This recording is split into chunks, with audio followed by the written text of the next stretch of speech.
হ্যাঁ। ও এই তো বেবি চলে আসো, কি করেছি? হ্যাঁ, আজ আমাদের সবজি বাগানটা সকলকে ঘুরিয়ে দেখাবো। তো গেছিলাম বিকালবেলায় সবজি আনতে, ভাবলাম একটা ভিডিওই করি। হ্যালো ফ্রেন্ডস, কেমন আছো সকলে? আশা করছি সকলে ভীষণ ভালো আছো। আজ কিন্তু একটা দুর্দান্ত ব্লগ হতে চলেছে। আমার ছোট্ট মেয়েকে নিয়ে আমি বেরিয়ে পড়েছি সবজি ক্ষেতের উদ্দেশ্যে। আর আজকে কিন্তু পুরো ব্যাগ ভর্তি করে বাজার নিয়ে আসবো। আমার বেবি কিন্তু ব্যাগটা হাতছাড়াই করছিল না।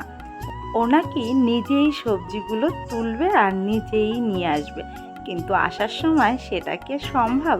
আর এই যে হলো আমাদের বাড়ির কাছের কেজি স্কুল। কি দারুণ তাই না আমাদের গ্রামের পরিবেশ?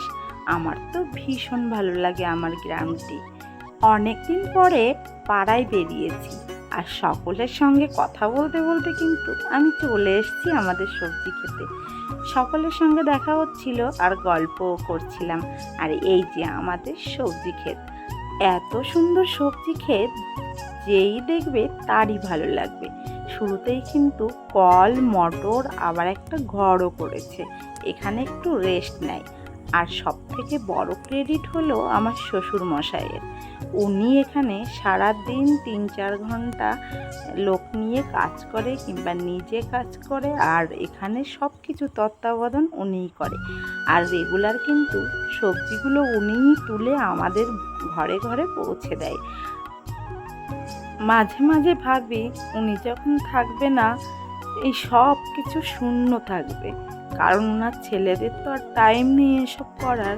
বাড়ির সবাই বারণ করি যে এত এখানে না খাটতে, কিন্তু ডক্টরেও বলেছে যে উনি টুকিটাকি কাজের ভেতর থাকলে ভালো থাকবে, সেজন্য আর খুব জোর করি না। এখানে এমন কোনো শাক, সবজি, ফল এমন কিছু নেই যে এখানে নেই। আর ওনার মাঝে মাঝে ৩-৪ মাস অন্তর অন্তর বিভিন্ন সবজি নতুনত্ব নিয়ে আসে। এখানে গাটি কচু, হলুদ, পেঁয়াজ, রসুন, তারপর পটল, আম গাছ, লেবু গাছ, বিভিন্ন ধরনের শাক সবজি সারা বছর ফলতে থাকে। আমরা কিন্তু সারা বছর এখান থেকে সবজি, শাক এসব খেয়ে থাকি।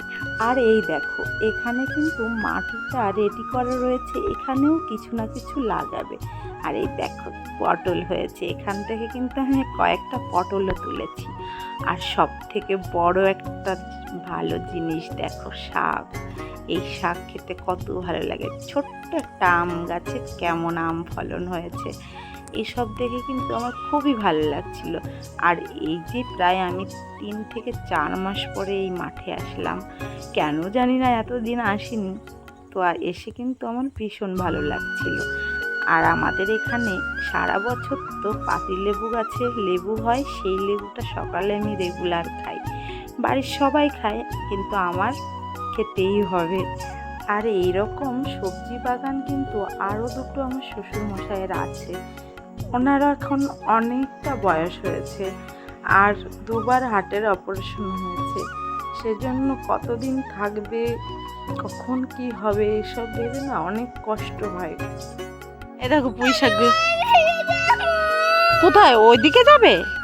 দাও, এটা জামরুল গাছ। নিচে নেমে চলে আয়। পারলে কিছু না, পারলে।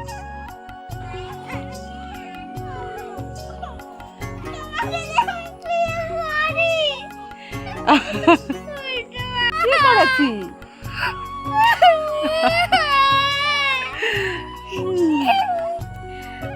আর দেখেছো আমার মেয়েকে এখানে নিয়ে এসে কতবার কান্না করলো।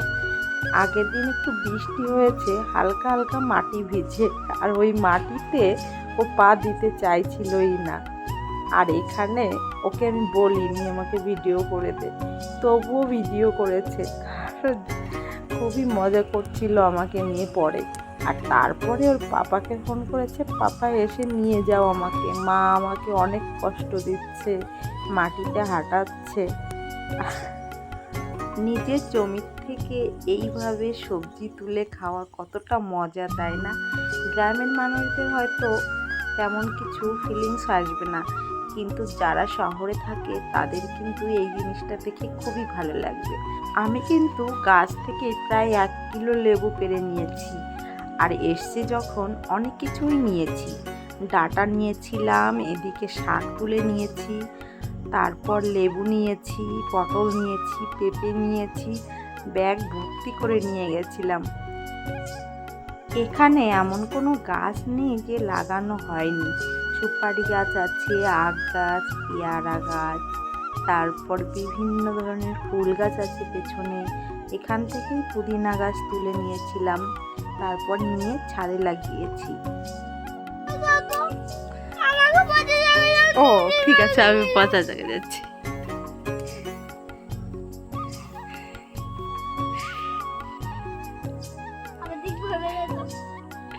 তোমার দিক পড়বে না, এই পড়ে গেছে। আর বেশি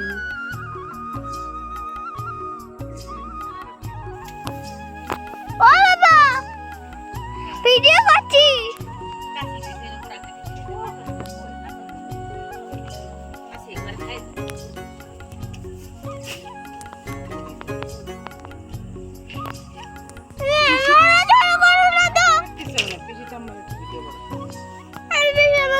করবো না। আমার ছোট মেয়েটা সারাক্ষণ কান্না করতেই থাকে। এদিকে পিসি ঠাম্মা একটু ওনাকে ছুঁয়েছে, তাতেই কান্না শুরু হয়ে গেছে। পিসিমা এসেছিল, পিসিমাকে কয়েকটা পেঁপে দিয়ে দিলাম, একটু শাক সবজি দিয়ে দিলাম, তারপর আমরা দুজনে মিলে সব কিছু নিয়ে বাড়ির দিকে রওনা দিয়েছিলাম। বাবা বিকালবেলাটা ছিল না, তাই আমরাই এসেছিলাম এখানে সবজি নিতে।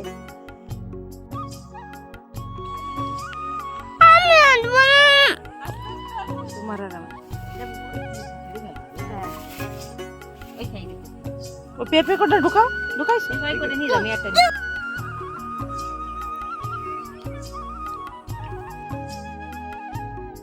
বাবা তার মেয়ের কষ্ট একটুও দেখতে পায় না, সেজন্য আমাদের আনতে চলে গেছিল, আর এই সুযোগে কিন্তু আমাদের একটু ঘুরিয়েও নিয়ে এসেছিল।